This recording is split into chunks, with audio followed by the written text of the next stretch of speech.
Bonsoir à tous et bonsoir à toutes. Je suis très heureux de vous retrouver ce soir sur Média Medium. Merci de votre fidélité. Je vous présente une première ce soir. Il s'agit des Parchemins de l'impossible. Je vais vous raconter une histoire qui se passe à la fin des années 60 aux États-Unis. Cette histoire a marqué toute une région et elle résonne encore aujourd'hui de façon incroyable dans le cœur des gens qui habitent ce coin des États-Unis. Je vous laisse écouter tranquillement cette histoire. Nous partons pour un voyage d'1h30, plein de rebondissements. Accrochez-vous, attachez vos ceintures, direction les USA, et merci de feuilleter avec moi les Parchemins de l'impossible.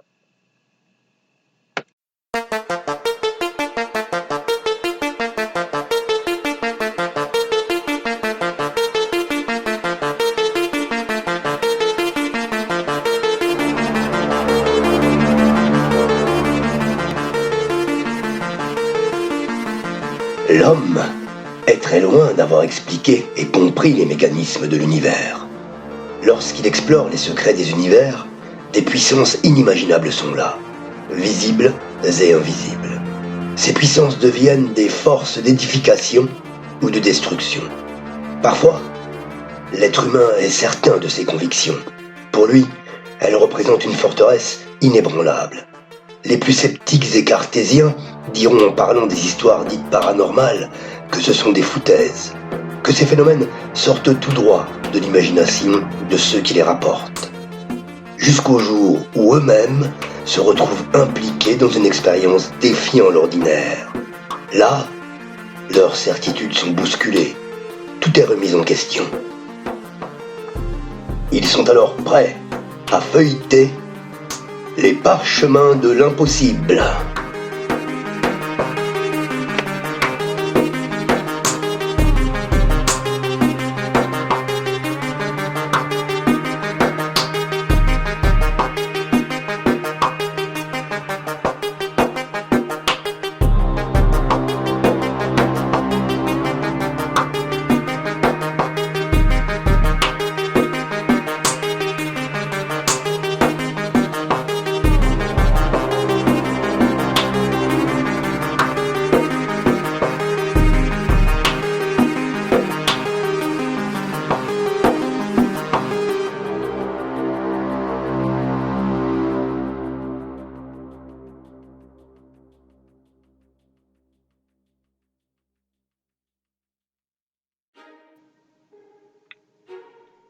Nous sommes à la frontière avec l'État de l'Ohio, aux USA, dans la ville de Point Pleasant, en Virginie occidentale.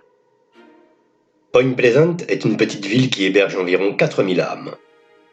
Point Pleasant est au croisement des rivières Ohio et Kanawha, ancien territoire amérindien.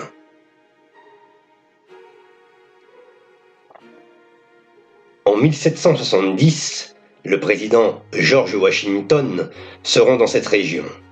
Et c'est lui qui a donné le nom de Point Pleasant à cet endroit qu'il trouvait très agréable. Les Indiens aussi trouvaient cette région paisible et agréable. Mais ceux-ci furent chassés par les colons blancs et les Britanniques. Indiens et colons se sont longuement battus à cet endroit. En 1774, plus de 300 Indiens furent tués.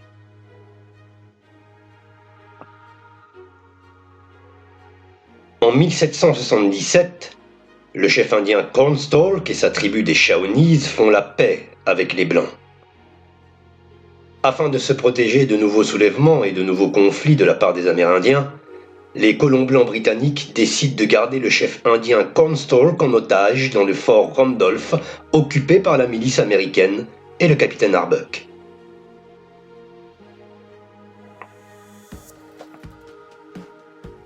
Le 9 novembre 1777, le fils de Cornstalk, Elini Psycho, a une autorisation pour rendre visite à son père, prisonnier aux mains des Blancs. Mais là, à son tour, le fils est fait prisonnier. Il s'est fait piéger par les colons.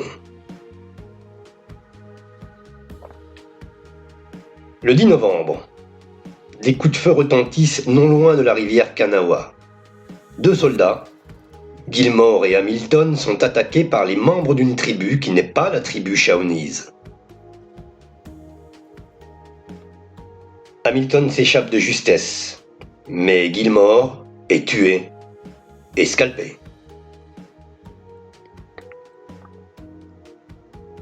Lorsque le corps de Gilmore est ramené au fort, les soldats, en guise de représailles, décident de tuer le fils de Cornstalk d'un coup de fusil. Puis maintenant, les soldats décident d'aller voir le chef indien Cornstalk pour lui faire payer l'assassinat de Gilmore.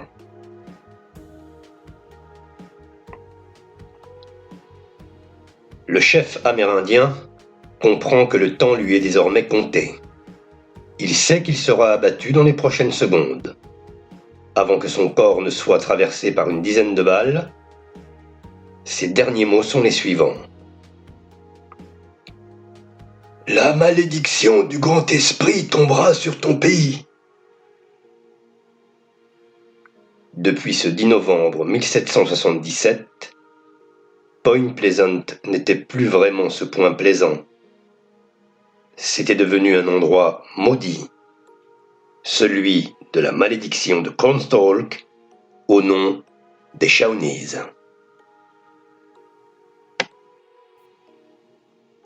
Aujourd'hui, quelques ossements et 3 dents du chef indien Cornstalk reposent dans un obélisque situé dans le parc du Two-and-the-Eye, dans la ville de Point Pleasant.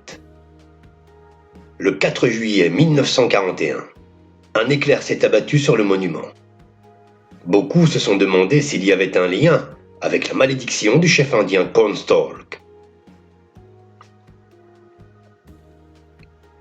À la fin des années 60, Point Pleasant est une ville calme, dynamique, comptant environ 6000 habitants. C'est une ville industrielle. Le fleuve Ohio est bordé d'usines chimiques et de mines de charbon à ciel ouvert. Point Pleasant compte un hôtel, 22 églises, des restaurants, mais pas de bar. Puis, à l'ouest de la ville, un pont, le Silver Bridge, qui relie la ville à la cité de Gallipolis dans l'Ohio. À un peu moins de 10 km au nord de la ville de Point Pleasant se trouve de nos jours un endroit particulier, la McClintic One Life Station, une réserve animalière de 2500 hectares.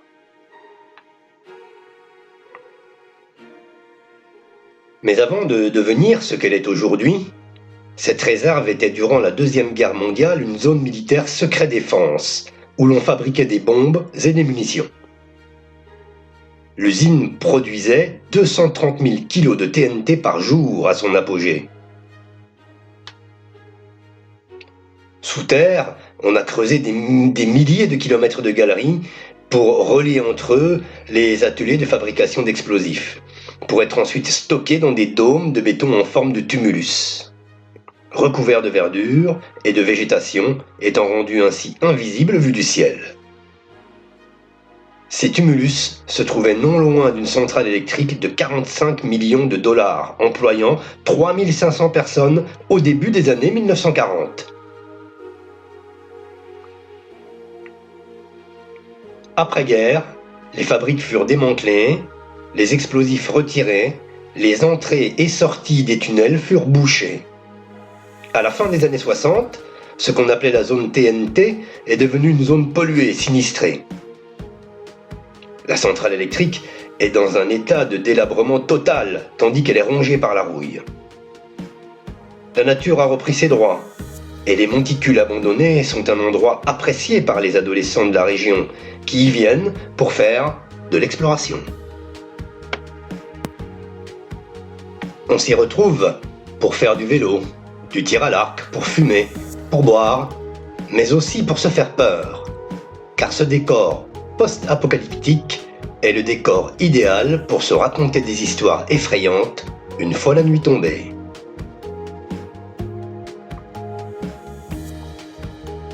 Il paraît que l'endroit est hanté. car pour construire ce gigantesque dédale militaro-industriel dès mars 1940, il a fallu racheter de nombreux terrains aux propriétaires locaux. Mais sur ces terrains se trouvaient de très nombreuses sépultures, oubliées de tous. Durant plusieurs semaines, à la hâte, des cercueils, des restes humains sont déplacés dans les cimetières voisins. Il s'agit des dépouilles appartenant aux familles des paysans, mais pas que. Il y a aussi des restes beaucoup plus anciens, plus fragiles, que les pelleteuses vont broyer et disperser dans la campagne. Grave erreur, car jusqu'à la fin du XVIIIe siècle, il y avait là, dans la vallée, un cimetière contenant les restes des ancêtres des Shawnees. Déplacer les morts et profaner les tombes, voilà qui va faire revivre la malédiction du chef indien Cornstalk. On ne touche pas aux sépultures amérindiennes sans conséquence.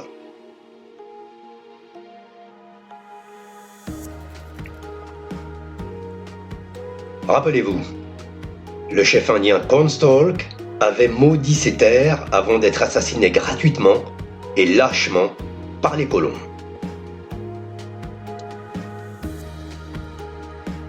15 novembre 1966, minuit. Deux jeunes couples de Point Pleasant, Roger Scarberry et son épouse Linda, avec Steve Mallette et sa femme Mary, traversent la zone TNT. Ils sont dans la Chevrolet 1957 de Roger, qui vient tout juste de fêter ses 18 ans. L'endroit est désert, et les quelques maisons situées ici et là sont éteintes et silencieuses. En passant devant la centrale électrique abandonnée, Steve remarque sur sa droite une lueur très étrange. Linda aussi. Elle pousse alors un cri de terreur. Roger freine brusquement et observe deux cercles rouges qui se détachent de la nuit. Devant ceux-ci, tous sont effrayés. Les 4 passagers de la Chevrolet sont affolés et déconcertés. Ces deux cercles rouges font environ 5 à 6 cm de diamètre. La voiture est en l'arrêt, tandis que son moteur tourne toujours.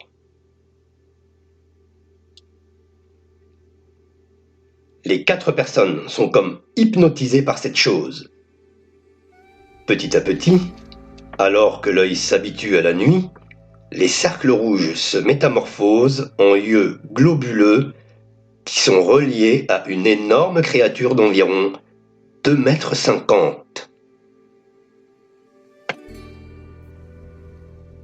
Roger dira plus tard, au journal local, que la chose était de couleur grise et marchait sur de puissantes jambes comme celles d'un humain. Tout en silence, la chose se tourne vers une porte de l'ancienne centrale électrique. Steve en profite pour accélérer et fait crisser les pneus de sa voiture pour s'enfuir de là.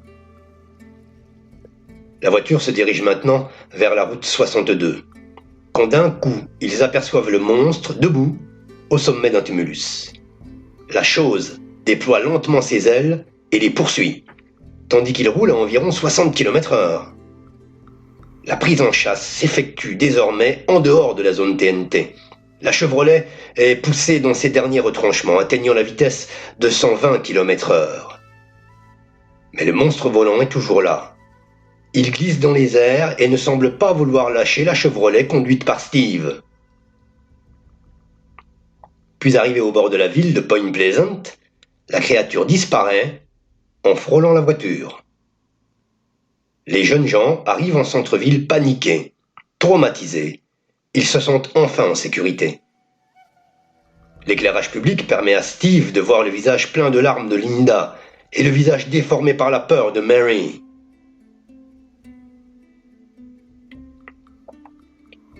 Après s'être concertés, les 4 jeunes gens décident de se rendre au poste de police de Mason. L'officier de permanence, Millard Hirschfeld, assure le service de nuit. Les jeunes racontent alors ce qu'il vient de se passer et ce qu'ils ont vu à la zone TNT.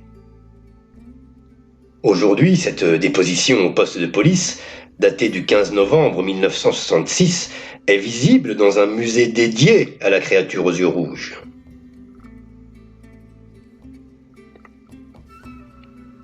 L'adjoint Millard Hushfeld écoute les témoignages avec une certaine perplexité. Mais il sait que ces jeunes ne sont pas des affabulateurs. Il les connaît très bien. Il peut voir la terreur sur leur visage et leurs gestes désordonnés. Le policier décide alors d'aller faire un tour sur les lieux. Il prend donc sa voiture de fonction et est escorté par la Chevrolet. Arrivé sur les lieux, le policier braque un projecteur puissant sur l'ancienne centrale électrique. Mais là, il n'y a rien. Il n'y a rien de spécial. Tard dans la nuit, le policier et les 4 âmes rentrent bredouille. Les 4 jeunes passeront le reste de la nuit ensemble dans la caravane du couple Escarberry, sans dormir et en laissant les lumières allumées. Durant les semaines suivantes, Roger et Linda seront assaillis par des bruits nocturnes, des bips, des craquements comme un disque passé à trop grande vitesse. Ces bruits ne semblent pas venir ni de l'extérieur, ni de l'intérieur de la caravane. Impossible de les localiser. C'est ainsi que le jeune couple décide de s'installer dans la villa des parents de Linda, abandonnant leur caravane.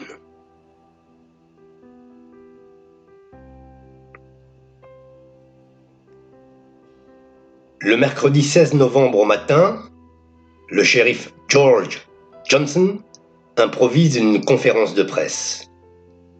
La rumeur a fait le tour de la région. Quelques journalistes se sont empressés pour intervenir et interviewer ces 4 jeunes qui ont vu cette créature aux yeux rouges, humanoïde et aux ailes géantes. Parmi les journalistes présents ce jour-là, il y a Mary Heyer. Elle a 51 ans et travaille pour le journal local, The Athens Messenger. Elle a son bureau sur la 6e rue à Point Pleasant. Voilà un événement qui va faire parler, se dit-elle. Elle ressent qu'elle détient un scoop.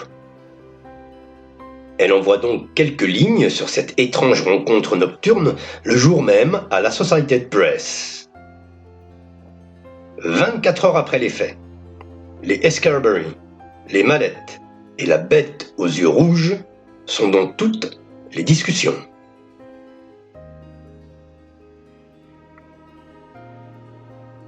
La créature n'a pas encore de nom. C'est le jeudi 17 novembre 1966, dans le Herald Dispatch de Huntington, qu'apparaît le nom de Mothman dans un article.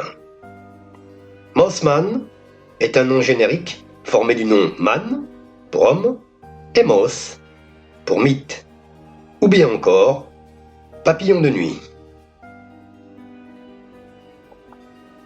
Il peut être aussi appelé le Garuda.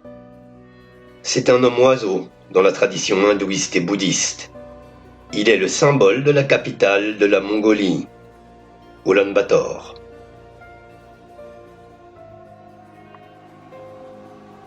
Dans les pays francophones, le Mothman sera nommé l'homme phalène ou l'homme papillon. Le phalène est un papillon nocturne, aux ailes fragiles et à l'abdomen mince.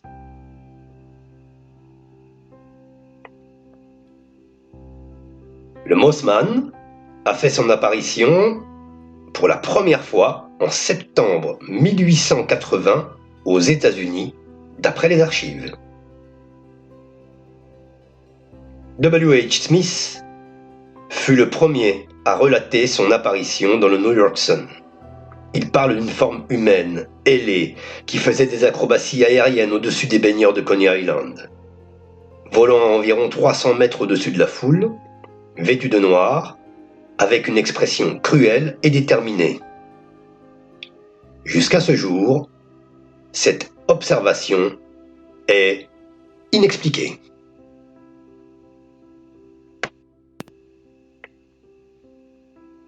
Puis on aperçoit cette même créature un peu partout sur le globe.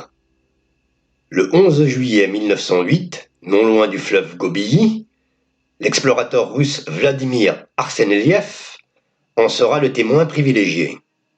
Voici ce qu'il raconte. J'entendis un battement d'ailes. Quelque chose de grand et de noir émergea du brouillard et s'envola au-dessus de la rivière. Un instant plus tard, cette chose avait disparu dans la brume épaisse.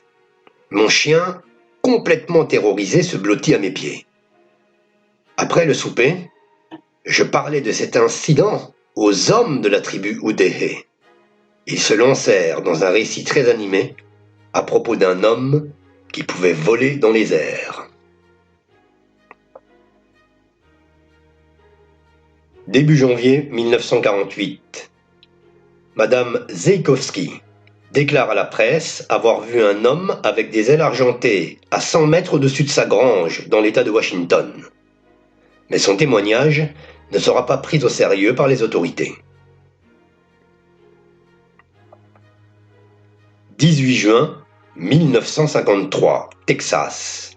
Vers 2 heures du matin, 3 personnes, dont Madame Hilda Walker, 23 ans, aperçoivent à Houston une forme humaine avec des ailes identiques à celles d'une chauve-souris.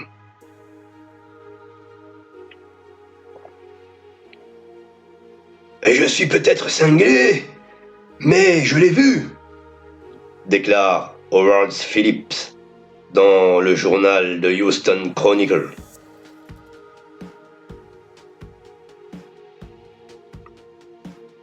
Il faudra attendre la fin de l'année 1966 pour que des journalistes et des officiels tentent de percer le mystère du Mothman, et parmi ces journalistes, il y a un certain John Al-Wakil. John Al-Wakil est un spécialiste en ufologie. Il est l'inventeur de l'expression « Men in Black ».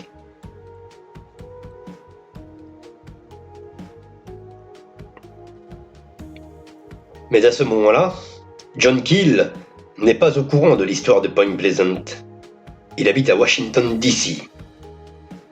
Un jour, il reçoit un appel de son ami Gray Barker, écrivain et surtout connu pour ses livres sur les ovnis et autres phénomènes paranormaux. Gray explique alors à John que la panique souffle sur la Virginie occidentale, que la population a aperçu à plusieurs reprises un humanoïde volant aux yeux rouges globuleux avec des ailes d'environ 3 mètres d'envergure. Gray Barker arrive à convaincre John Al-Wakil de se rendre sur les lieux à plus de 1200 km de chez lui. Le journaliste prend sa voiture, direction Point Pleasant, Virginie occidentale. John découvre Point Pleasant pour la première fois le 7 décembre 1966. Dans la ville décorée pour les fêtes de Noël, notre journaliste décide de se rendre au poste de police pour discuter du Mothman avec un certain Millard Hirschfeld, responsable de nuit du poste du comté de Mason. L'officier témoigne que les jeunes gens sont dignes de foi et que ce ne sont pas des farfelus. Ils étaient terrorisés, apeurés, lancera-t-il à John Keel. John apprend que quelques jours avant cette soirée cauchemardesque, le 12 novembre 1966, près de la ville de Clendenin, dans le comté de Kanawha, en Virginie occidentale, Kenneth Duncan, fossoyeur, creusait une tombe pour son beau-père qui venait de mourir, avec 4 ouvriers, Robert Lovejoy, William Poole, Andrew Goodby et Emil Gibson. Ils ont aperçu une forme humanoïde au bout du cimetière. Aussi dingue que cela puisse paraître, il s'agissait d'un homme avec des ailes. Ils l'ont vu passer au-dessus d'eux pour aller je ne sais où. Rentré à son motel, John Al-Wakil décide d'éplucher la presse locale qui évoque ces apparitions. Les articles sont nombreux, très nombreux, trop, pour que cela ressemble à un canular. 7h45, 25 novembre 1966. Thomas Hurry, représentant en chaussures, roule sur la route 62 au nord de la zone TNT, quand soudain il aperçoit une grande forme humaine, debout, dans un champ, bordant la route. D'un coup, l'apparition déploie ses ailes et décolle à la verticale, comme un hélicoptère. La créature se met à dessiner des cercles au-dessus de la voiture de Thomas. Il accélère. Une fois de plus, la créature disparaît lorsque le jeune homme paniqué arrive aux abords de la cité de Point Pleasant avant de se rendre au bureau du shérif. Thomas Hurry raconte au shérif George Johnson qu'il n'a jamais ressenti une telle peur par le passé. Jamais, au grand jamais.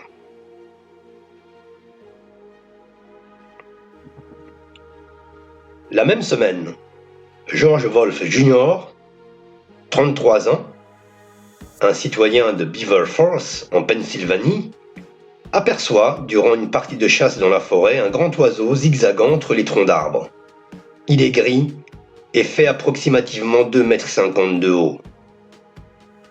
George raconte : « Mon chien Ringo l'a pris en chasse. Quand j'ai cru qu'il l'attrapait, je l'ai entendu hurler à la mort. Quelques secondes plus tard, il est revenu vers moi en émettant des petits gémissements plaintifs. »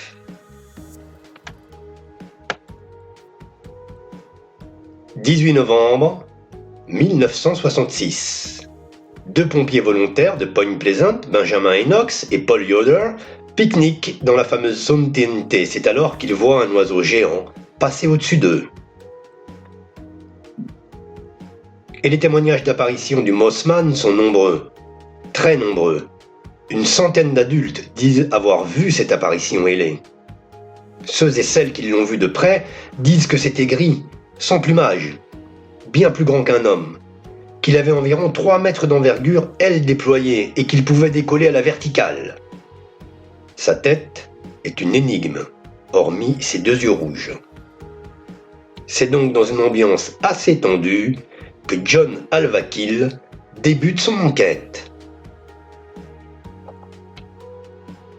Il décide de se rendre chez les McDaniel, sur l'indication des policiers. C'est un petit comité inquiet qui attend le journaliste. Pour l'occasion, Mabie McDaniel avait invité le couple Scarberry, le couple Mallette, mais aussi la journaliste Mary Ayer, du Athens Messenger. Puis il y a aussi Connie Carpenter et son fiancé Keith. Connie Carpenter a croisé le chemin du Mossman. Elle raconte son histoire à John Keel. C'était le dimanche 26 novembre, sur la route 62, entre l'église et sa maison, vers 10h30. Elle remarque, au milieu du golfe désert du comté de Mason, un homme en gris qui se tient là, debout. Il a de gros yeux rouges luisants qui la fixent, qui l'hypnotisent. Elle dit à John : « À partir de ce moment précis, je n'arrivais plus à quitter son regard. Et c'est un miracle que je n'ai pas eu d'accident de voiture. » D'un coup, la créature a volé directement au-dessus de ma voiture, puis a viré sur le côté pour disparaître. J'étais terrifié. J'ai donc accéléré pour venir le plus vite possible chez moi. J'ai couru jusqu'à la porte. Je me suis enfermé dans ma chambre. Et ses yeux, c'était comme de la science-fiction. C'était très impressionnant. Connie est si bouleversée par cette rencontre qu'elle n'ira plus à l'école pendant plusieurs jours. Cette absence n'est pas due seulement au choc psychologique. John remarque, tout en écoutant son récit, que ses yeux sont rouges et enflés. La jeune femme souffre d'un étrange mal qui affecte certains témoins ayant fixé le regard du Mossman. Il s'agit d'une conjonctivite actinique, La cause de cette inflammation est la lumière Klieg, qui est une intense lampe à arc de carbone que l'on utilisait dans le cinéma, ou alors des torches à acétylène, d'où l'autre nom de conjonctivite du soudeur. Pour la première fois, on découvre que le regard du Mossman peut provoquer les mêmes indispositions.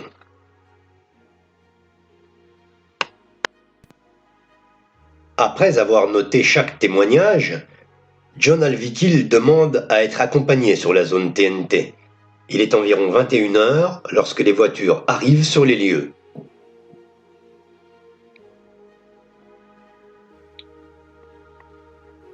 L'endroit est calme, mais lugubre. Le journaliste, lampe torche à la main, se dirige vers la centrale électrique, ou plutôt ce qu'il en reste. La petite expédition arrive à s'infiltrer dans la vieille carcasse rouillée par une ouverture dans un mur. La nervosité se fait sentir dans le groupe. Certains restent pétrifiés devant le bâtiment abandonné. Seuls Kiss et Connie se portent volontaires pour pénétrer dans ce qu'on appelle aujourd'hui The Bird Cage, la cage de l'oiseau, car c'est ici que le Mossman aurait élu domicile.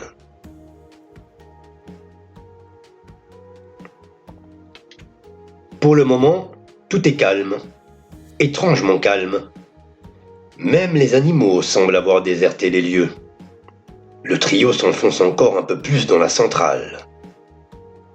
Au moment de franchir une porte donnant sur une autre salle, Connie pousse un cri strident d'effroi qui se répercute à l'infini contre les parois de l'immense vaisseau fantôme. Devenue hystérique et incontrôlable, elle s'écrie « Les yeux! Les yeux !» en pointant du doigt l'obscurité. Kiss et John saisissent la jeune femme par les bras pour l'évacuer du bâtiment. Connie crie « J'ai vu ses yeux! J'ai vu ses yeux, ces deux gros yeux rouges! Ils étaient là, contre ce mur !»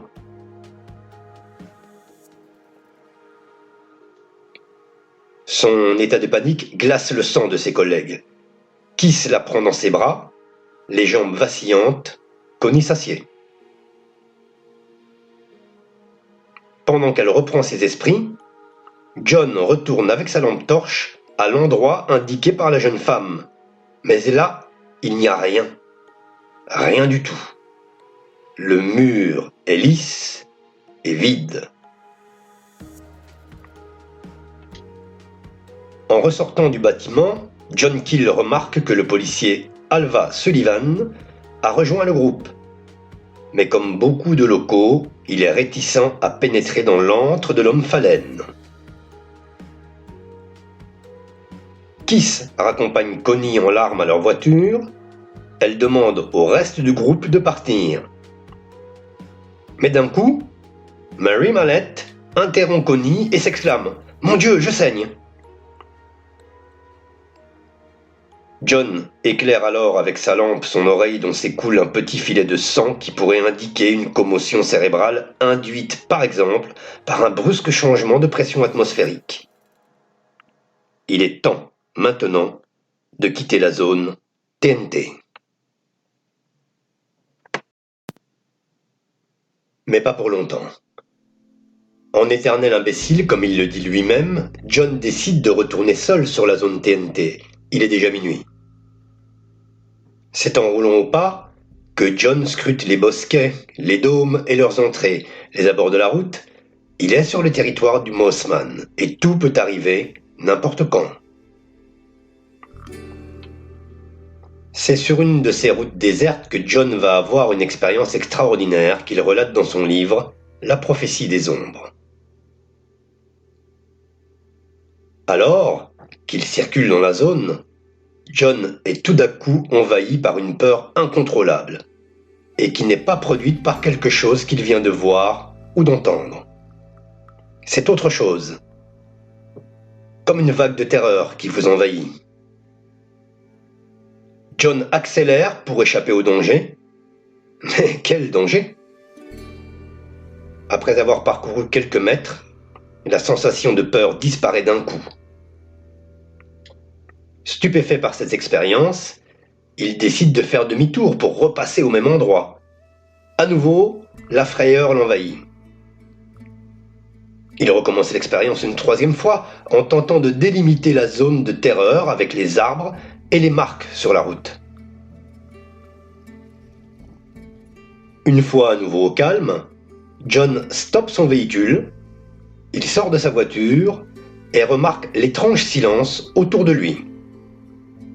Fébrile, mais déterminé, il décide de repasser dans la zone de turbulence émotionnelle, mais cette fois, à pied. Le phénomène se reproduit. Il est d'ailleurs si intense qu'il peut déclencher en l'espace de quelques secondes une crise de panique sévère. À cet instant, John émet une hypothèse, celle d'un champ d'ondes ultrasonique, un périmètre d'ondes invisible, impalpable, mais ressenti par le corps très profondément lorsqu'il entre dans son champ d'action.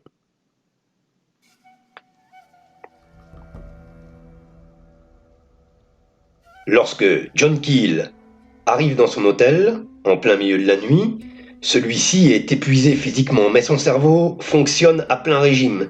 Il tente de recouper, d'analyser ses expériences. Tous les phénomènes vécus entraînent John Keel sur une piste qu'il connaît fort bien. Celle de l'ufologie, celle des ovnis. Et pourtant, lors de son arrivée à Point Pleasant, l'adjoint Hushfeld lui avait assuré qu'il n'y avait pas d'extraterrestres dans la région.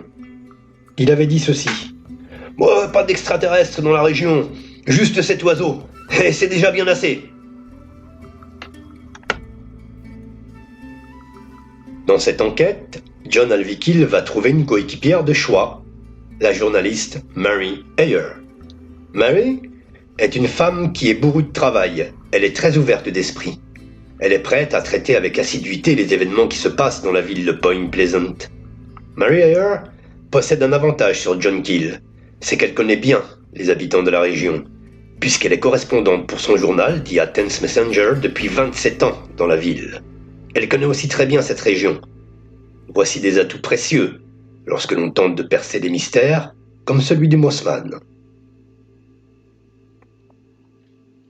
Des témoignages, des rapports, la presse sont consultés pour mieux cerner la chronologie des événements. La première apparition inexpliquée daterait du mois de mars 1966.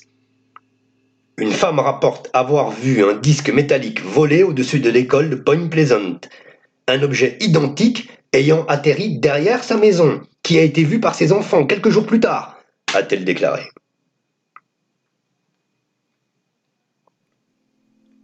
« 7 octobre 1966. L'avocat John Vujovnik va faire une rencontre très étrange sur la route qui mène à Cumberland, petite ville du Maryland. Voici son expérience. Je conduisais sur la route 66 entre Chester et Weston, où j'habite. Il faisait nuit, quand d'un coup, j'ai vu une lumière se déplaçant au-dessus d'une colline. La lumière est venue droit sur mon véhicule. Mon jeune fils était terrorisé. J'ai ralenti pour que nous soyons à distance de cet objet lumineux qui brillait intensément mais qui n'émettait aucun son. J'ai arrêté la voiture afin de mieux voir l'engin qui descendait encore plus bas. Je pense qu'il était à une hauteur de 100 mètres environ. Il était si près qu'il me semblait voir comme des fenêtres sur le flanc de l'appareil. Puis d'un coup, l'objet a disparu.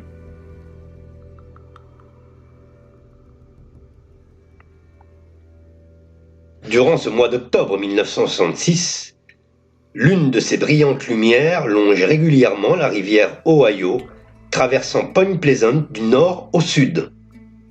Ceux et celles qui ont remarqué cette apparition ont supposé qu'il s'agissait d'un avion.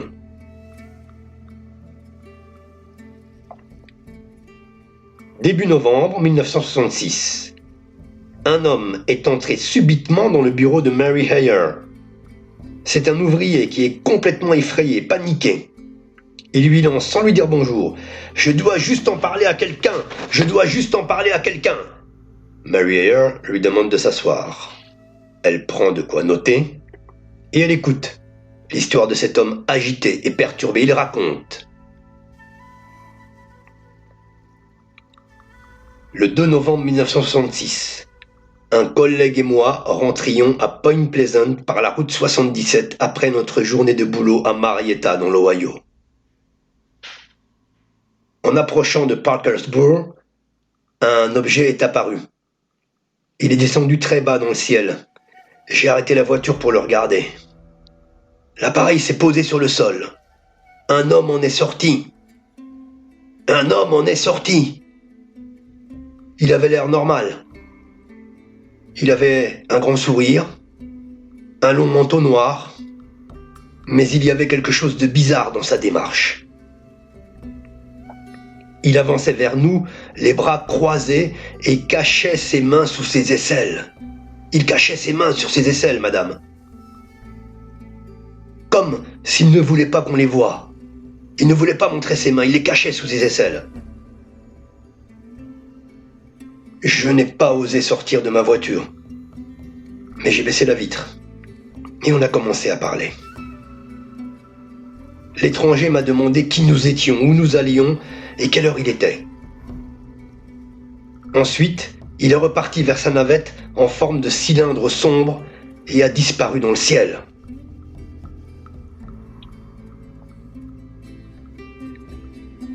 L'ouvrier semble encore sous le choc. Il semble encore sous le choc de cette rencontre. Il ajoute qu'après cet événement, il a souffert d'insomnie, il a fait des cauchemars impressionnants, si impressionnants qu'il s'est remis à boire. Et il n'est pas le seul à être sous le choc. Après 25 ans de journalisme, de reportage et d'interviews dans la petite ville de Point Pleasant, c'est bien la première fois que Mary Ayer se retrouve face à un récit aussi stupéfiant que déconcertant, déroutant. Elle hésite d'ailleurs à faire paraître ce témoignage dans les colonnes de son journal, The Athens Messenger. D'ailleurs, elle ne le fera pas. Car 2 jours après, le fils du témoin appelle la journaliste pour lui demander avec insistance de ne pas publier cette histoire. Mary Ayer accepte, mais conserve précieusement les notes de l'entretien. Aujourd'hui, elles sont entre les mains de John Keel, qui veut en savoir plus. Ils seront donc au bureau de la journaliste sur Jackson Avenue. Le duo d'enquêteurs retrouve les coordonnées de l'ouvrier. Le téléphone sonne, on décroche. La conversation est détendue, mais l'ouvrier insiste pour que son nom et prénom ne soient pas mentionnés dans la presse. Il a peur qu'on le prenne pour un mythomane ou un farfelu. L'homme dira qu'un scientifique de l'Ohio est venu le voir, chez lui, pour lui signifier d'oublier cette rencontre. Chose étrange, l'interlocuteur de Miss Ayer ne retrouve pas le nom de cet individu qui est reparti dans une grosse voiture noire. C'est donc ainsi que débute, à la fin de l'année 1966, une vaste série d'apparitions d'ovnis dans l'Est américain.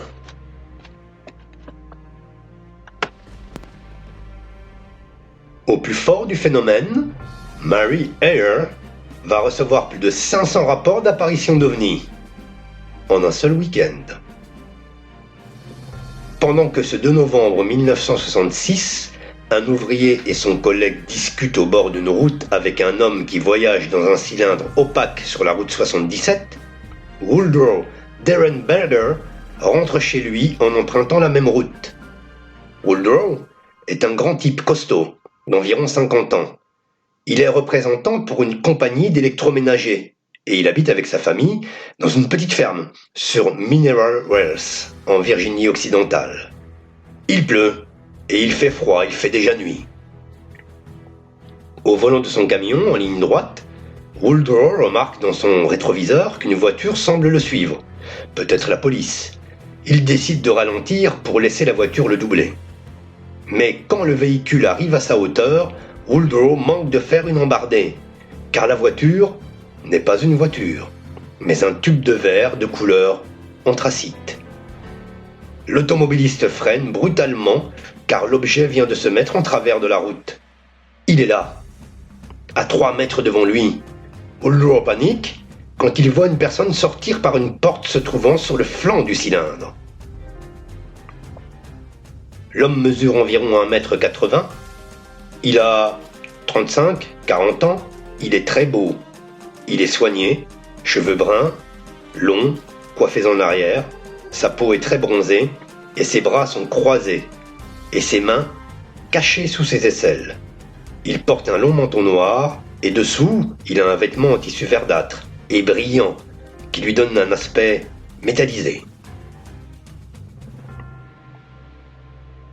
Une voix télépathique lui intime l'ordre de baisser la vitre de son camion. C'est alors qu'une conversation étrange s'engage. L'homme aux cheveux longs lui dit de ne pas avoir peur, qu'il s'appelle Cold, et qu'il dort, respire, saigne comme tout le monde. Cold désigne ensuite les lumières au loin, celles de Parkersburg, et demande de quoi il s'agit. Woodrow explique que c'est une ville. Son interlocuteur réplique que dans son monde, on appelle de tels endroits des rassemblements. Cold, avant de repartir dans son engin, indique qu'il reviendra à une date ultérieure. En arrivant chez lui, perturbé, épuisé, le représentant explique à sa femme ce qu'il vient de vivre. Horrifiée, elle supplie son mari de contacter immédiatement la police. Le 3 novembre 1966, au matin, il est convoqué par la police municipale et la police d'État pour raconter son expérience. La presse locale s'empare de l'affaire. On apprend ainsi que la rencontre s'est déroulée à 19h25 sur la route 77, près de l'échangeur avec la route 47. Chose très surprenante, la discussion s'est faite par télépathie. Woodrow explique que l'individu le regardait mais ne lui parlait pas. Il entendait sa voix seulement dans sa tête. Il précise aussi que durant cette conversation, il y avait de la circulation sur la route et que de nombreuses voitures ont déboîté pour éviter l'engin. Un détail important, car très vite, suite au témoignage de Woodrow, de nombreux habitants de la région vont se mettre à parler, dont Madame Franklin Huggins. Elle a vu, elle aussi, ce 2 novembre au soir, l'objet planer au-dessus de la route. En quelques jours, l'inexplicable et incroyable histoire de Woodrow Derenberger fait le tour des médias locaux, radios et télévisions. Invité sur le plateau du présentateur Glenn Winson, WTAP TV and Radio, voici ce que dit Woodrow. « Je n'ai jamais cru aux soucoupes volantes. Je n'ai jamais cru aux soucoupes volantes auparavant. J'en ai entendu parler plusieurs fois, comme beaucoup de gens. Et j'ai même lu des articles à ce propos dans le journal, des articles qui traitaient des ovnis. Mais honnêtement, je n'y ai jamais cru. »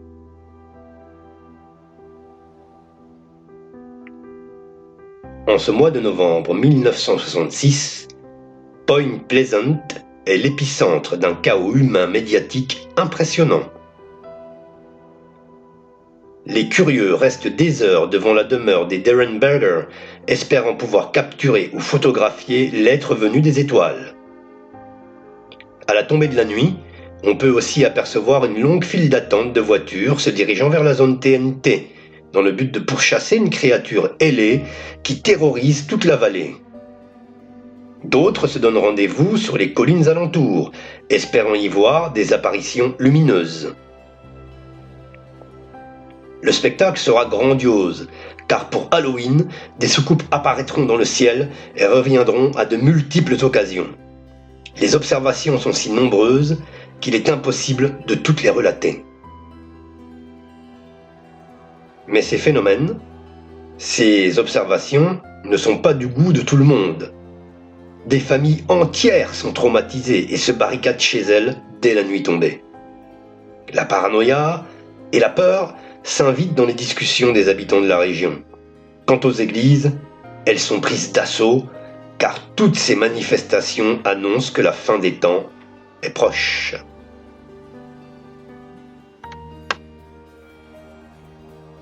Entre 1966 et 1967, plus d'une centaine de personnes vont apercevoir l'étrange oiseau de mauvais augure. Sa description se fait plus précise.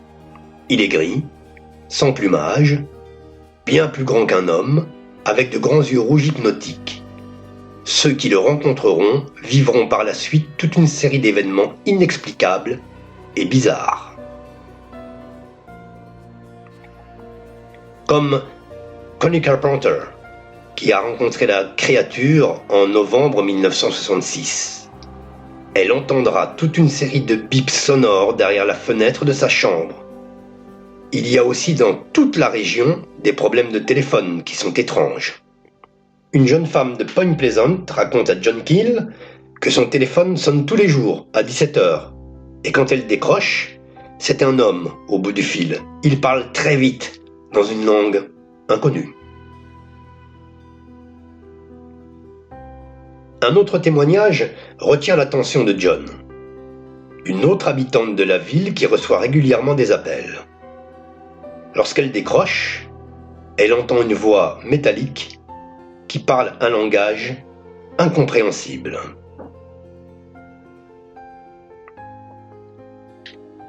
En mars 1967, la moitié des communications radios et téléphoniques sont parasitées, brouillées par des bips incessants ou de la friture. Comme l'explique John Alvakil dans son livre, c'est comme si tout Point Pleasant se trouvait noyé dans la friture.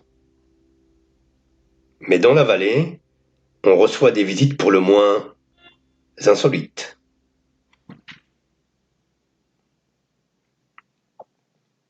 Au début de l'année 1967, Miss Ayer travaille tard dans son bureau du centre-ville. Elle reçoit plus de rapports d'observation et d'ovnis qu'elle ne peut en publier. Tout à coup, un homme de petite taille, environ 1,50 m, fait irruption dans son bureau. Il semble perdu et demande son chemin pour se rendre à Wedge. Avant de lui répondre, la journaliste prend le temps de bien l'observer et elle n'oubliera jamais certains détails tout à fait stupéfiants.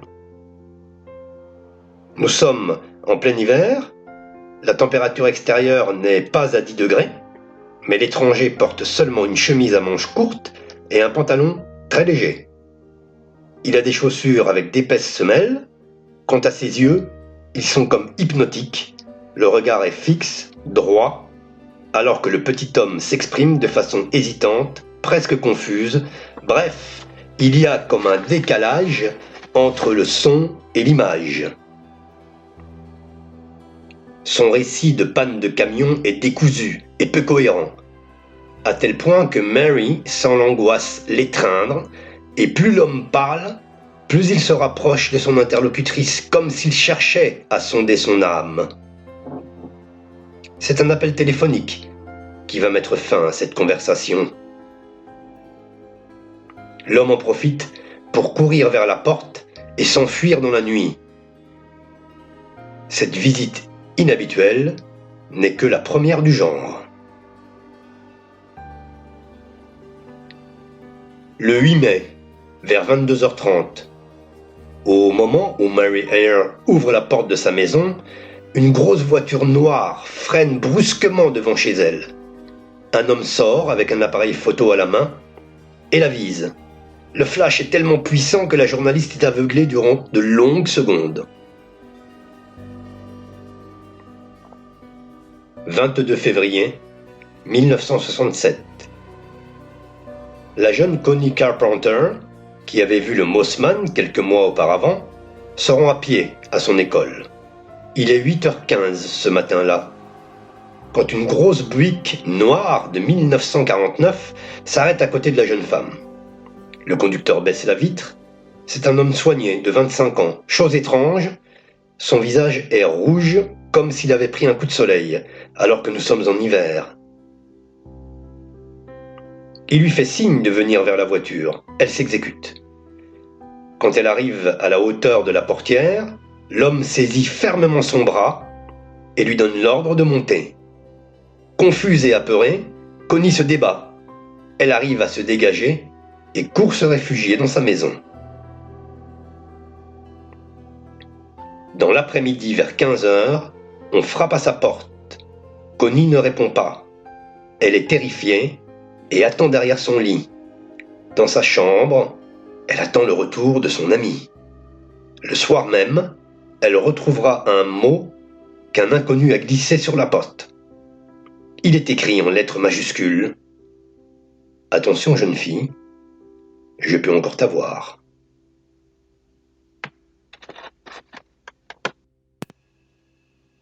Le contacté, Woodrow Derenberger, recevra aussi la visite de ceux que John Alvikil appelle les hommes en noir.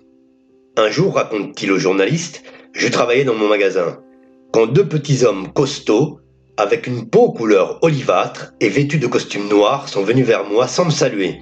Ils m'ont dit d'un ton monocorde. Nous pensons que vous savez qui nous sommes. Nous vous conseillons d'oublier tout ce que vous avez vu. À chaque nouvelle rencontre, les hommes en noir semblent vouloir intimider et effrayer les témoins d'apparitions d'ovnis. À 100 km au nord de Point Pleasant, un jeune homme de l'Ohio, Ben, voit sur le trajet qui mène à son domicile un engin survolant une usine chimique. Curieux, il fait des appels de phare en direction de l'apparition pour peut-être pouvoir entrer en communication avec elle. Mais l'expérience s'arrête net. Le moteur de la voiture vient de caler, tandis que le système électrique a tout simplement grillé. Quelques jours plus tard, le jeune homme remonte à pied la rue principale de Parkersburg quand il croise deux hommes en noir, deux hommes assez inquiétants d'apparence pour qu'ils changent de trottoir.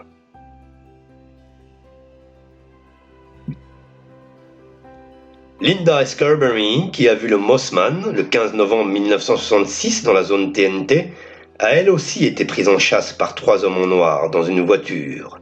Voici son témoignage. Ils portaient des costumes noirs, des chapeaux noirs et des lunettes de soleil. Ils conduisaient une Cadillac, je pense. Ils ressemblaient à des êtres humains, mais leur peau était quelque peu transparente et leurs doigts étaient plus longs que la normale. Des ovnis, un homme chauve-souris,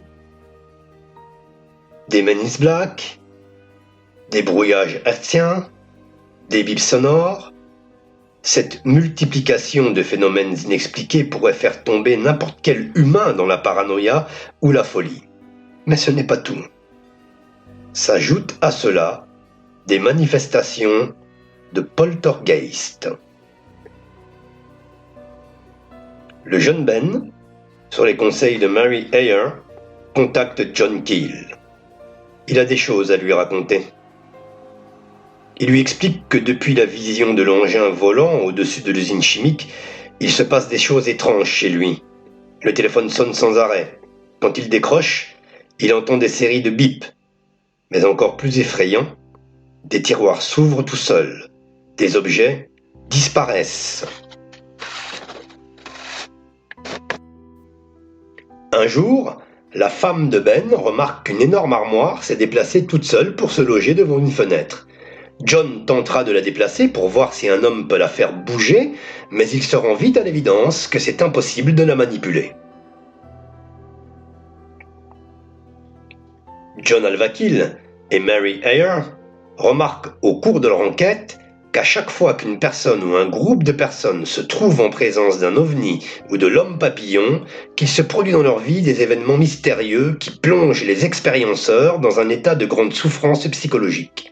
Certains reçoivent des messages, d'autres des visions, d'autres des messages télépathiques ou prophétiques.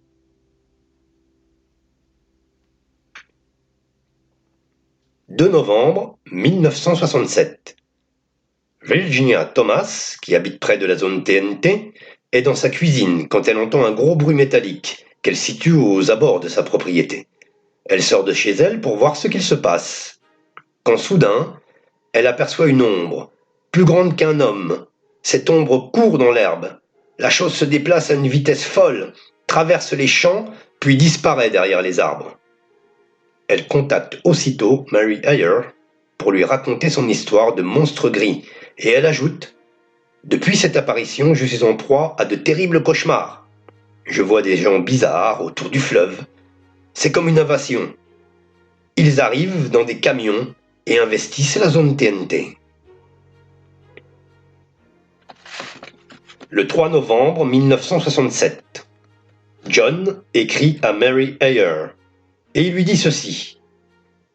« J'ai de bonnes raisons de croire qu'il pourrait bientôt se produire une catastrophe dans la région de Point Pleasant. » Quelques jours plus tard, John, qui était en Caroline du Nord pour enquêter sur des atterrissages d'OVNI, est de retour à Point Pleasant.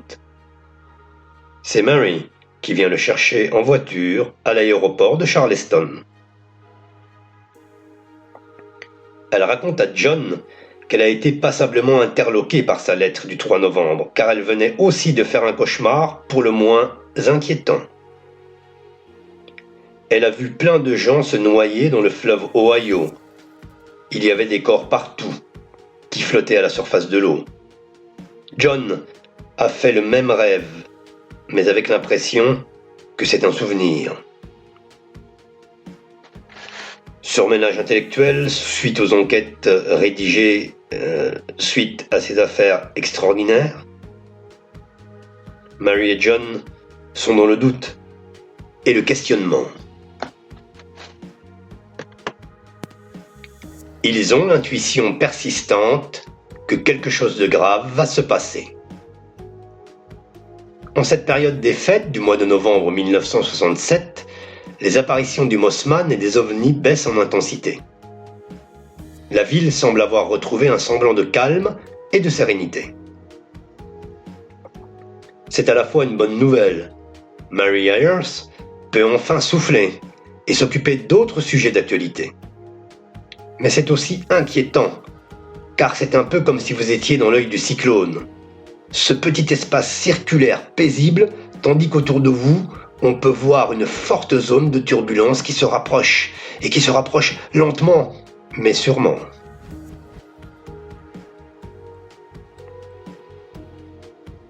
En ce début décembre 1967, John Keel est retourné à New York. À part un pressentiment désagréable et quelques apparitions lumineuses dans la nuit, la récolte de nouvelles informations était bien mince à Point Pleasant. Nous sommes le 15 décembre 1967, il est 17h. John allume la télévision pour voir en direct l'illumination du sapin de Noël de la Maison Blanche et le traditionnel discours du président. Quand tout à coup, à 17h45, le programme est interrompu pour un flash spécial. On vient d'apprendre qu'un pont vient de s'effondrer près de la ville de Galliopolis, en pleine heure de pointe. Le bulletin se termine par « Nous reviendrons vous en parler dès que nous en saurons plus sur le sujet. » John Keel s'écroule sur son canapé. La prophétie des ombres vient de se réaliser. Le Silver Bridge est un pont suspendu à 2 voies construit en 1928 par la American Bridge Company. Il relie Point Pleasant, Virginie, à Gallipolis, Ohio. De par sa conception unique, le Silver Bridge était lors de son ouverture une icône de la technologie moderne.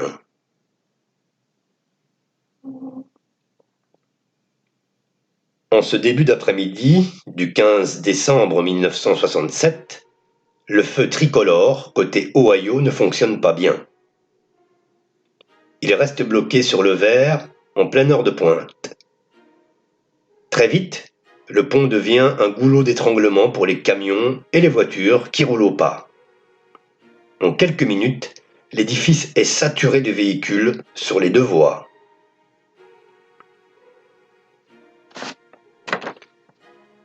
Frank Wamsley est bloqué sur le pont avec son camion.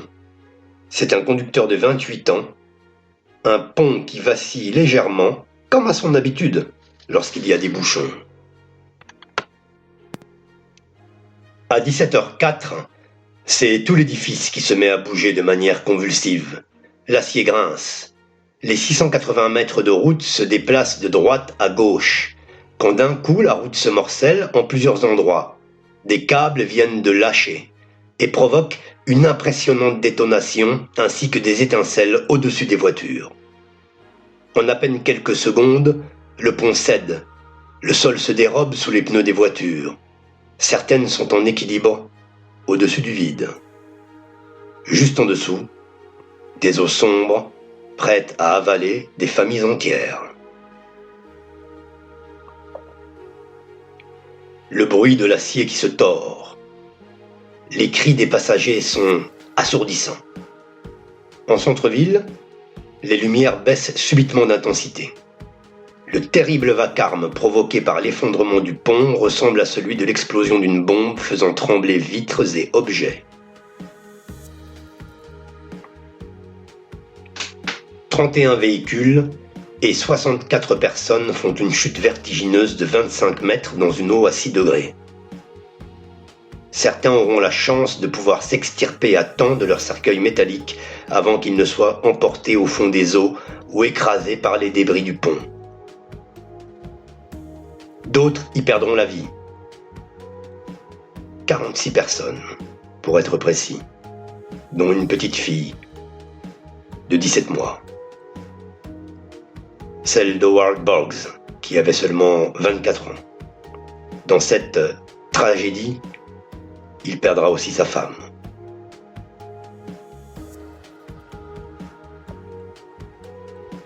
Des corps ne furent jamais retrouvés. Celui de la petite Catherine Lucy, 10 ans, et celui de Maxime Turner, qui s'en est allé de l'autre côté, avec son mari Victor, qui était au volant.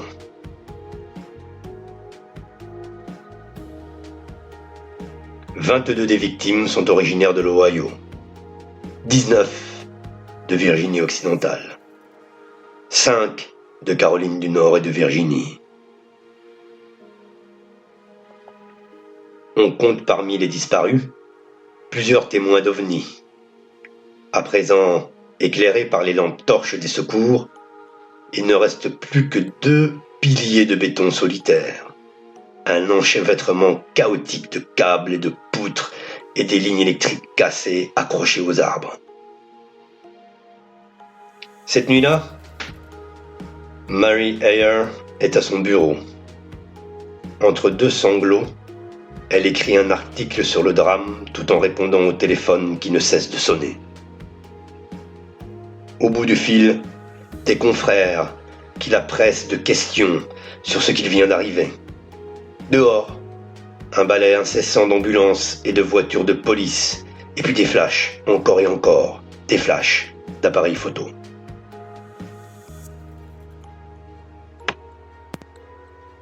Les premiers inspecteurs arrivés sur les lieux diagnostiquent une usure du métal et un défaut de fabrication. L'analyse médico-légale a pu retracer le problème jusqu'à une petite fissure sous contrainte d'environ 3 mm de profondeur. Oui, seulement 3 mm. Le pont Carpenter, qui relie les communautés de Newport et de St. Mary, est fermé dans la foulée.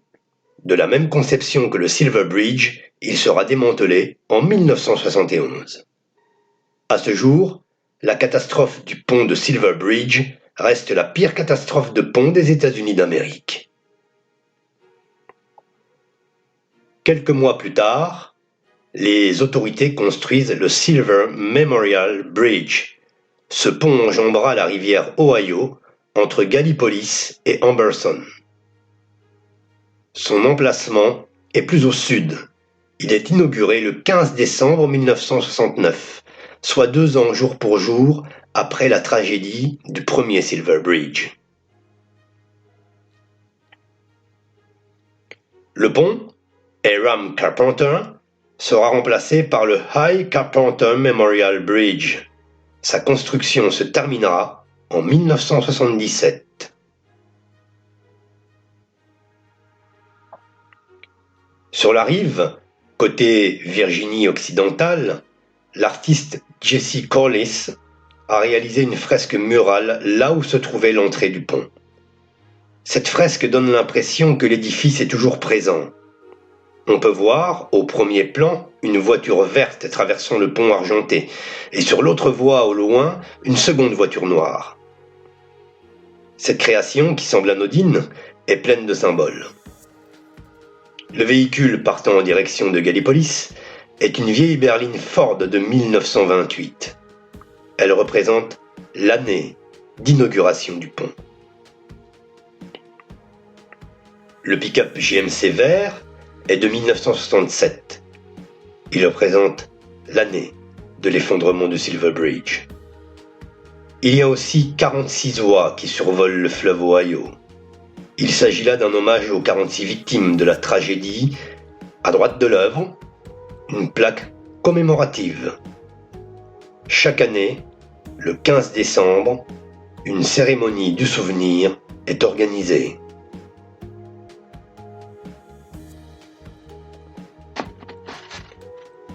Après l'effondrement du pont, l'entité surnaturelle se fera plus discrète. Mais il y aura encore des rencontres. Elle sera encore signalée dans la région des décennies plus tard.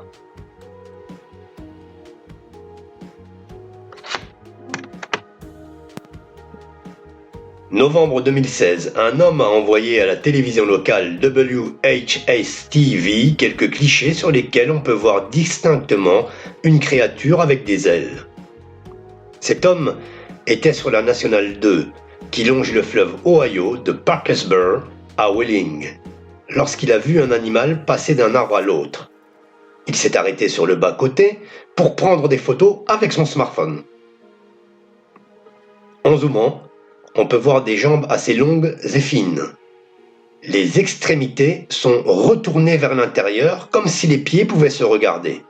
On aperçoit aussi une tête entre les deux grandes ailes déployées, mais la photo est de trop mauvaise qualité pour y découvrir d'autres détails physiques intéressants. Le témoin affirme que ces photos ne sont pas retouchées et qu'il ne connaissait même pas la légende du Mossman car il est nouveau dans la région. Concernant les Men's in Black, ils seront de retour après l'effondrement du pont de Point Pleasant et ils souhaitent voir une personne en particulier. Une personne qui connaît bien le dossier ufologique de la région, une certaine Mary Ayers. 22 décembre 1967. Nous sommes une semaine après la catastrophe. Deux hommes font irruption dans le bureau de la journaliste. Ils portent des pardessus noirs, ils ont le teint mat et les traits orientaux. Ils ne sont pas intéressés par l'effondrement du pont, mais souhaitent consulter les rapports d'OVNI dans la région que Mary a en sa possession. Mary remet aux deux hommes un dossier contenant des coupures de presse, mais ils ne prennent pas le temps de le consulter. Par contre, ils ont une question pour la journaliste. « Que feriez-vous, madame, si on vous donnait l'ordre de cesser d'écrire sur les ovnis ?» Mary Ayer, avec son caractère bien trempé, ne se laisse pas impressionner. Elle répond que quoi qu'il se passe, elle continuerait d'écrire sur le sujet. Mary retourne à son bureau et les deux hommes disparaissent. Un peu plus tard, dans l'après-midi, un autre homme étrange entre dans le bureau de Mary Ayer. L'homme dit s'appeler Jack Brown. Il fait environ 1m70. Il a les yeux noirs perçants, des cheveux noirs et de longs doigts. Son teint est encore plus sombre que celui des deux précédents visiteurs. Et lui aussi a des traits orientaux. Il porte un costume noir mal ajusté et une cravate étrangement nouée. Jack prétend être ufologue et pose de nouveau la même question à la journaliste.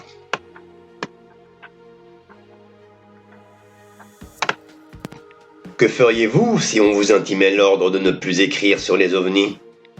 Mary lui demande s'il est avec les deux hommes venus lui parler plus tôt dans la journée, ce à quoi elle répond par non. L'homme pose ensuite des questions sur John Alvikil, et il veut savoir où il se trouve, et que Mary l'emmène sur un territoire d'observation. Tout en accompagnant l'individu jusqu'à la porte, Mary répond que c'est impossible et qu'il devrait mener sa propre enquête en ville. Jack Brown s'est ensuite rendu au domicile de plusieurs témoins, les Scarberry, les Mallettes, ainsi que chez Connie Carpenter. Il prétend à ses interlocuteurs être un ami de Mary Ayer. Il a avec lui un magnétophone, mais ne semble pas savoir comment s'en servir. Encore plus troublant, ces questions ne portent pas sur les apparitions d'OVNI ou sur le Mothman, mais uniquement sur Mary Ayer et John Alvikil. Connie Carpenter se souvient de son regard noir et hypnotique. Sa présence mettait tout le monde mal à l'aise. Après ces quelques visites, Jack Brown ne fit plus parler de lui à Point Pleasant. D'autres apparitions du Mothman auraient été observées avant plusieurs catastrophes dans le monde. Barrage de Xiante en Chine. Un barrage s'effondre et inonde la vallée. Bilan 15 000 morts. Les quelques survivants du drame ont témoigné avoir vu une créature humanoïde ailée, noire et gigantesque survolant l'édifice avant le drame. 1978, Fribourg, Allemagne. Une créature, surnommée le Fribourg Schrecker, aurait survolé une mine, dans laquelle des mineurs s'apprêtaient à descendre y travailler, quand survint un coup de grisou. Ainsi, les mineurs furent sauvés de ce funeste destin. Tchernobyl. Le Blackbird aurait été vu les jours précédant la catastrophe et le jour où la centrale nucléaire explosa. Les survivants ont rapporté avoir vu un gigantesque oiseau noir d'environ 4 mètres d'envergure survoler les lieux. 2001. World Trade Center, New York. Le 11 septembre 2001, 2 clichés ont été pris le jour de la catastrophe. On peut y voir le Mothman avant l'effondrement des 2 tours. Le Mothman a été vu 5 jours avant et le jour de l'attaque dans la fumée résultant de l'écroulement des bâtiments. 2007, Minneapolis, Minnesota. La créature aurait été aperçue durant 1 mois avant l'effondrement du pont de l'Interstate 35.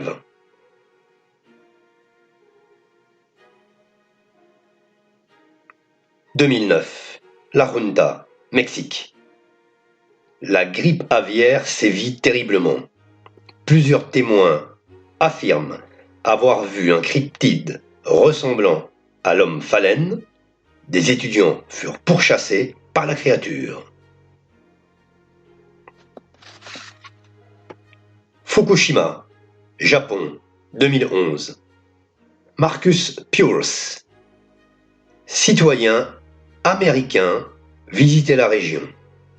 Il a vu une créature humanoïde ailée assise sur un bâtiment et qui s'est envolée au-dessus de la centrale. Il a fait le rapprochement avec la catastrophe nucléaire en allumant la télévision une fois rentré dans son pays.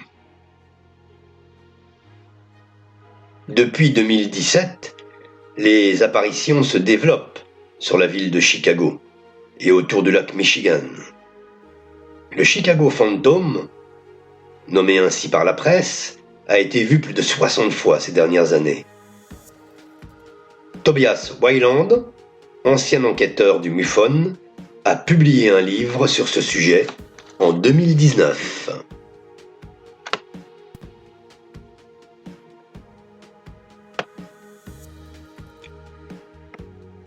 Ce livre s'appelle The Lake Michigan Mossman. Il a réuni tous les témoignages d'apparitions bordant le lac Michigan, l'Illinois, le Wisconsin, le Michigan et le Missouri. Voici le témoignage de Nefer Khepri, auteur et tarologue. Voici ce que mon père a vu en 1976. J'avais alors 14 ans. J'ai grandi à Waukegan, près de Chicago. Papa travaillait la nuit au Victoria Memory Hospital. Après son travail, il est parti aider un ami qui avait un problème avec sa voiture au Marathon Restaurant, qui se situe le long de la ligne de chemin de fer jouxtant le lac Michigan. Il travaillait sur le parking à la réparation du véhicule et c'était la pleine lune. Soudain, mon père s'est senti effrayé comme s'ils étaient observés. Près d'eux, deux énormes silos. Lorsqu'il a levé les yeux, il aperçut une grande silhouette noire à la lueur de la lune, accroupie en train de les regarder. Cette ombre avait deux yeux rouges brillants. Il a demandé à son ami de regarder. À son tour, il a vu cette créature. Il devait faire au moins 2 mètres, parce qu'elle paraissait très grande, même en étant loin au-dessus d'eux. Ce n'était pas un oiseau, ou quoi que ce soit qu'il ait déjà vu auparavant. Mon père disait que la chose semblait malfaisante. Il a vite retiré les câbles de la voiture de son ami, et ils sont montés dans la voiture pour s'enfuir, ne prenant pas le temps de fermer la voiture de son ami tellement ils étaient effrayés. Alors qu'ils roulaient, ils ont entendu un grand souffle, et quelque chose a heurté la voiture de mon père. Il a continué de rouler, convaincu que la chose voulait les faire sortir de la route. Le lendemain, mon père était terrifié, car on pouvait voir 3 griffures sur le toit de la voiture. Je les ai vues moi-même. Les marques de griffes étaient espacées de 6 cm. Il y avait 4 griffes, comme la serre d'un grand oiseau de proie. Après cet événement, je fus interdit d'aller au lac la nuit et le jour.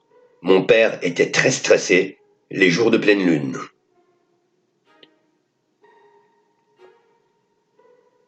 Depuis 2019, de nombreux témoins évoquent l'apparition du Mossman dans le secteur de l'aéroport international O'Hare de Chicago. Plus d'une quinzaine de pilotes, des agents de sécurité, des employés de l'aéroport ont vu une créature inconnue, parfois accompagnée ou associée à des ovnis et à des lumières étranges dans le ciel. Malheureusement, malgré les progrès de la technologie et les premières apparitions du Mossman, il existe peu de photos, de vidéos. Les interactions avec ces créatures sont la plupart du temps très courtes. Il n'est pas impossible que le Mossman vienne d'ailleurs. Nous sommes loin d'avoir appréhendé tous les mécanismes des mondes qui nous entourent. Le Mossman en est peut-être la signature. Car comme vous le savez, dans l'univers, rien n'est impossible. Point Pleasant est une petite ville de Virginie occidentale marquée à jamais par tous ces phénomènes inexpliqués et l'effondrement du Silver Bridge. Les habitants gardent de cette époque troublante et troublée des coupures de presse, des pièces à conviction et d'authentiques témoignages que l'on peut consulter au Mossman Museum qui se trouve sur Main Street. Inauguré en 2006, celui-ci propose une longue section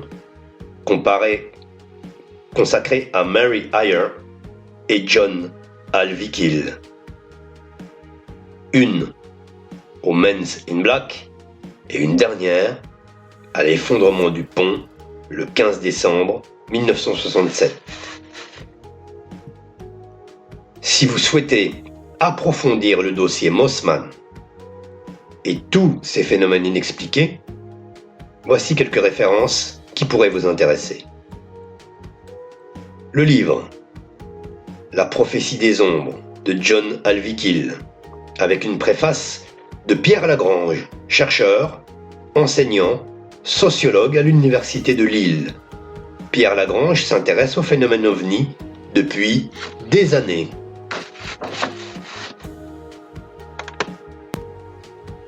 Vous pouvez voir aussi le film La prophétie des ombres, réalisé par Mark Peddington en 2002 avec Richard Gere.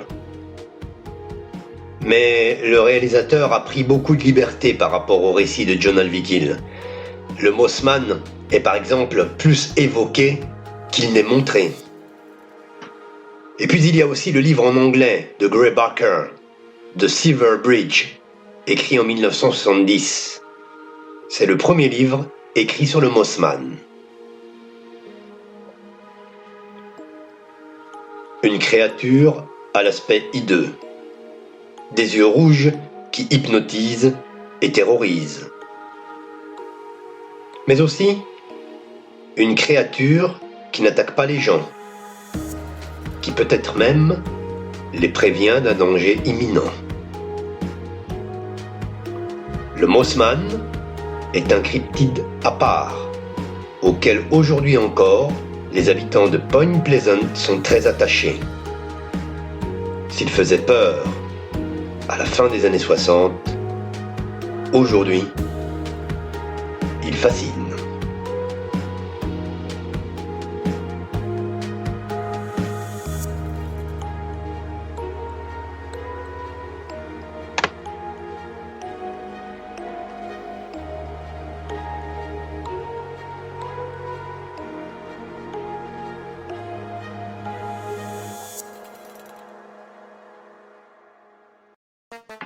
Et bien voilà, en ce qui concerne cette histoire du Mothman, perturbante, déroutante, déstabilisante, je vous retrouve très bientôt pour de nouvelles aventures sur Média Medium, dans le cadre des Parchemins de l'Impossible. Merci de votre fidélité, à très bientôt.